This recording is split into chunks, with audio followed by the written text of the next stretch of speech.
Y'all, so we're going to be completely honest. This is our second go round because our first round just disappeared off the face of this earth. So we are going into this interview twice within an hour, okay? The energy may be different this go round. We don't know, okay? You might get a better version of us, and you also might just get a little sleepy version of us because we just used a lot of energy for the first round. You did. It was a good one. It was really good. It was really good. But we're here. We're back to Beauty Beyond the Boardroom, where we are with Shelby Campbell today, who is running for Congress. Dive in a bit about one, her childhood, her longevity and bloodline within the Here UAW. we go. I'll get us hyped again. Okay. I'm outside. I'm at the club, at the grocery store. That's this club. My kids are at home. So Tell us a little bit about where you are today. I am at the Cafe 313 in the Rivertown Market. My You're drinking on a brown sugar latte. for the holidays. Okay, happy holidays. Have the beautiful children. Are you prepared for Christmas? We're 5 days away. He wants to put out little carrots for reindeer. Aww. I know. I took them to the Great Wolf Lodge last year. It sounds like you guys are doing really great creating those experiences and even giving something to the reindeers. That's major. That's big. They'll always remember that. Yes. You are running for Congress. Please let us know about your district before we dive into your backstory. It's you only need 1,000, but I want to be safe and get to. It goes all the way up to Grosse Pointe and like Highland Park, Hamtramck, all the way to Romulus. So it's pretty big. And You need 1,000, but you know others that okay. are in the space and advocating. You just want to be Oh certain, yeah. so that's why you're pushing for 2,000. Yes. And I was at Belle Isle getting signatures myself. Like my friend Cheyenne, she is currently like driving Lyft and getting signatures for me. And it's honestly, she's like, this is great. I can check their address to make sure that it's right and they live there. And I'm like, this is so cool. Just made all these connections out here.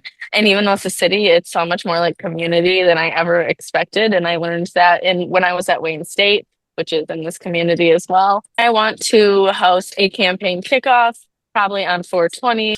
I team up with a dispensary and just do a kickoff and show an industry that gets neglected that I care about them. Coming against a lot of challenges that a lot of people don't talk about. Where did this grit come from? Like, who is Shelby Campbell? Where did all of this tenacity come from? I was raised by a bunch of women and my dad. So my dad was fighting the good fight as well because my grandpa was a union worker, so it's just both sides. My grandma was just it's in my blood.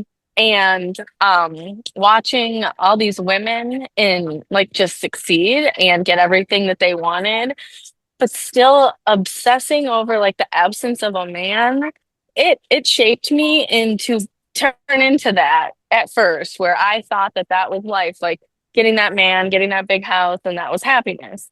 But why was I taking advice from people that have been married like two, three times? Mhm. Like, so that is who I was like looking up to. Like they had the grit and the like resilience to start over and just pick up and keep moving and make money, but that's not happiness. And I had to figure that out on my own because I had everything. I had two of everything because my mom and dad both worked at Chrysler.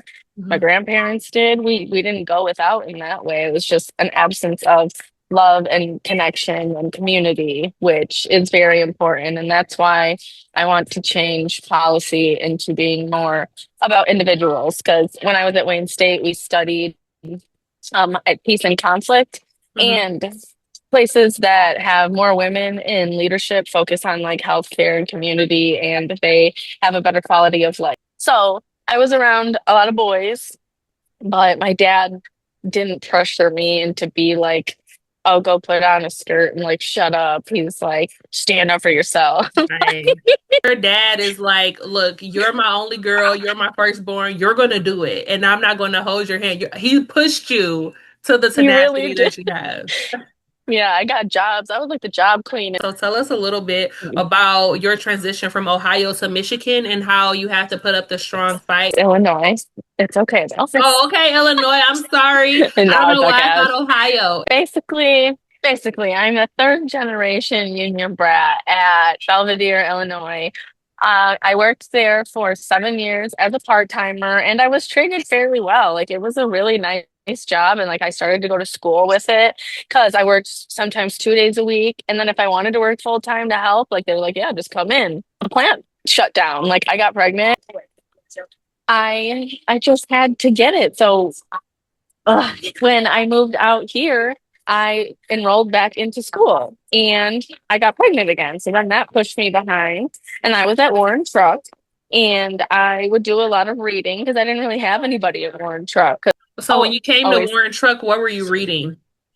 the contract, like I would sit on my phone and I just saw how people were being abused and treated differently than they were at the Belvedere Assembly plant. It was very disheartening to come from such a strong union and see all of this division and corruption. And it's not just within the UAW, it's within every system. This is where it started, right? So we're the Mhm. footprint. We were at Local 140. How can I come here and this is the staple? And it's corrupt than what I experience in the outside world. So I know that was just like a big flash. Like this doesn't even make sense to me. What is really happening here? Tell us a little bit about what happened when you went to Wayne Um, State.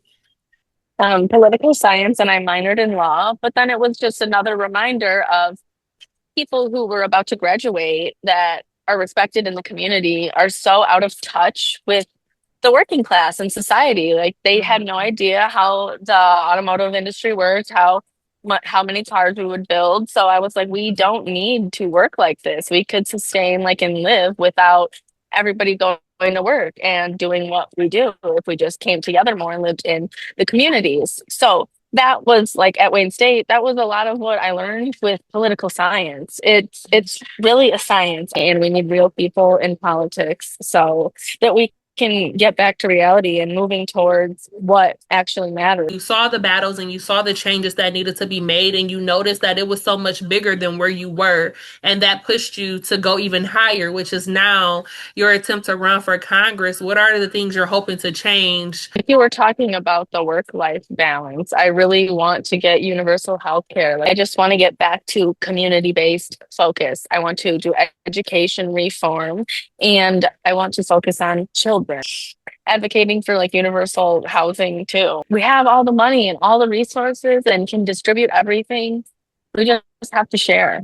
That's why I believe that they are eliminating the Department of Education and integrating some of it into the Department of Labor. I think they're just trying to continue on with that and keep the oppression going.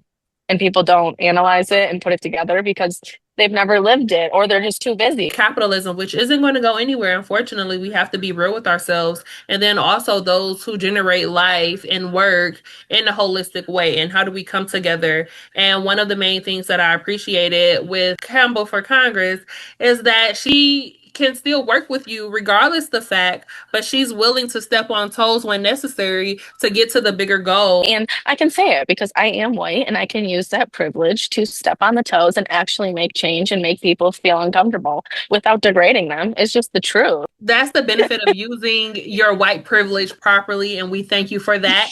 So before close out, give us one lesson that you had as a child that made you who you are today. I went to three different schools in the first grade and it made me very resilient. Not just then, just moving around a lot. I think by the time I got to high school, I had moved 12 times. So I had never like had those deep relationships with individuals and I was by myself a lot. So I had to think and learn and process by myself because just change.